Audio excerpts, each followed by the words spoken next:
What happens when a girl of your dreams suddenly becomes your worst nightmare? Well, apparently, if you're this guy, you keep trying to make it work. I love movies, and apparently, so do you.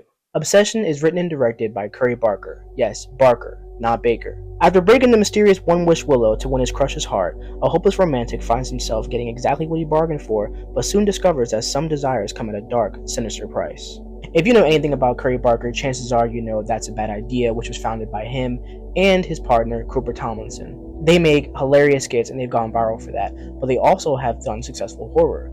Curry Barker directed a short film called The Chair, which was actually very integral to getting Obsession developed. And then they made Milk and Cereal, which you could count that as his debut feature film. It's about an hour long and it's a found footage horror. They're really effective when it comes to not just humor, but also horror and how those two can meet.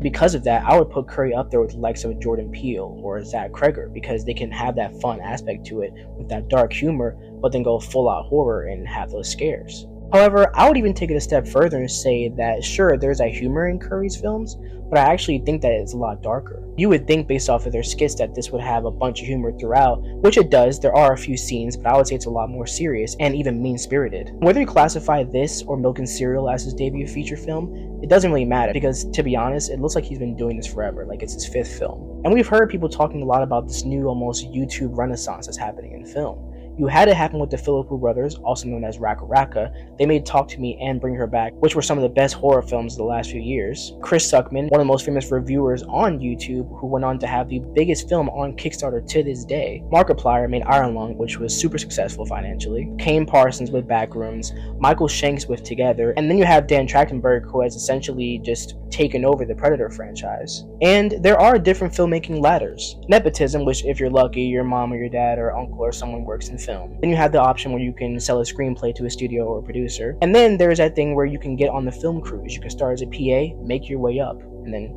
hopefully someone notices you, you get discovered on a set. Then there's film festivals, you can get your films noticed there. Or you can go this route now, where you get on YouTube, you go viral, and chances are you can make a feature-length film that actually does really well. Obsession has already made $20 million on a $750,000 budget. That's fucking insane. But just imagine, if this breaks into that $50 million to $100 million budget, we're going to be having a much different discussion. And with all that said, this is one of the best films of the year. It's actually sitting at my number one spot. It overtook Nirvana the band, the show, the movie, and Project Hail Mary, which were literally some of the best films made this fucking year, so you can imagine how much I love this one. It's everything that I want from a movie. It's wonderfully acted, well shot, directed with ease, and keeps you on your toes the entire time. And let's just address the elephant in the room, Inde Navarette, who is just a fucking beast in this movie. She plays Nikki and is a true scene stealer, and honestly gives one of the best performances this year, or this decade, you could even say. In such a short time, she's essentially become a horror icon already, and is already being compared to the likes of a Toni Collette in Hereditary.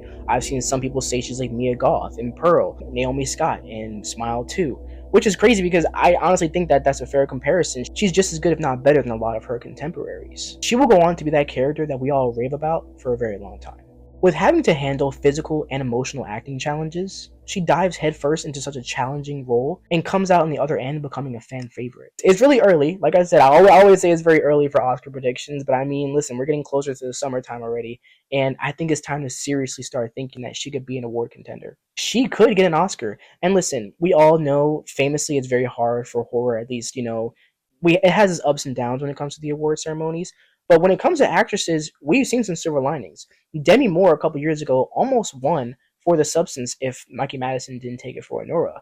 And then just last year, Amy Madigan took it for Weapons. So I mean, depending on the competition, she could have a good shot at winning. I want to talk about Michael Johnston, who plays Bear, though, because I really don't think that he's getting enough recognition. I think it's very easy for him to get overshadowed by what's happening with Indy in her moment right now. And listen, rightfully so, she's incredible. People are really doing her justice right now. But it should really be said that he was great and has to balance this kind of nice, innocent guy, the kind of person that you would maybe even know from work. Someone who is relatable, while being someone who is extremely manipulative and does so many questionable things just so that he can remain with the love of his life. Sure, the film does not work without Indy, but the same could be said about the two of them as the film hinges on their performances.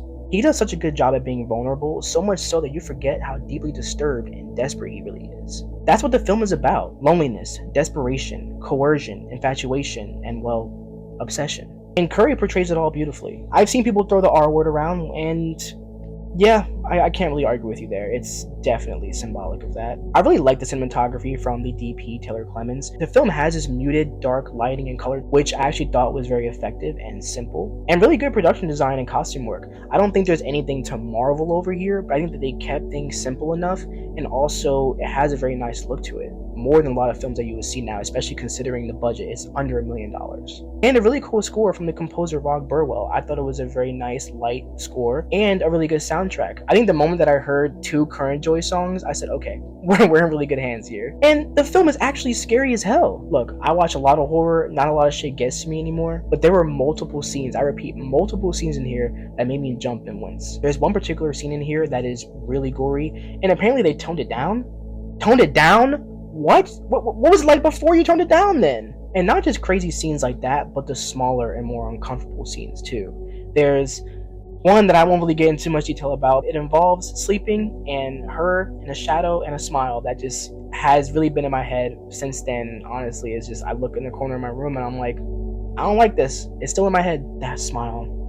That creepy fucking smile. Yeah, this movie got to me, I'll admit. And there are so many scenes where they'll linger on something and it takes so much time to really simmer in that moment. And I think those are really effective too, because then something won't even happen, but you're just waiting for the other shoe to drop. And you know, I've been seeing a lot of complaints about how they wish that they saw more of Nikki's perspective, and sometimes I even wish that too. I'm not going to say too much, but I'll say right now, slight spoiler, just for a few seconds. We do get little glimpses into Nikki's thoughts, and we see, you know, little flashes of her like kind of peeking through the cracks. And do I wish that they delved into that more? Yeah, but first of all, we got plenty of her throughout the whole movie, trust me. Too much, okay? Please, she's a little scary. And even then, we intentionally only really see her through Bear's eyes. It's his skewed perspective and lack of care for her autonomy that leads to his horrifying decisions. And personally, I wouldn't really have wanted to delve more into her thoughts. I just would have wanted to delve more into just themes throughout the film in general. A lot more questions, or maybe even more of the lore. At the same time, I wouldn't want them to ruin that and say too much. So overall, I'm pretty content with how the script plays out.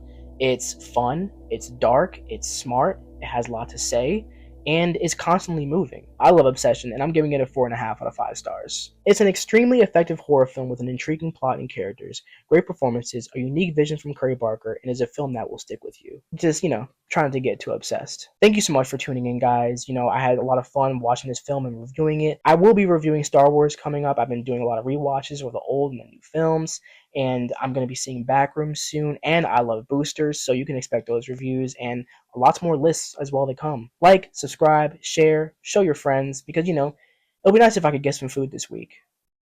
Peace.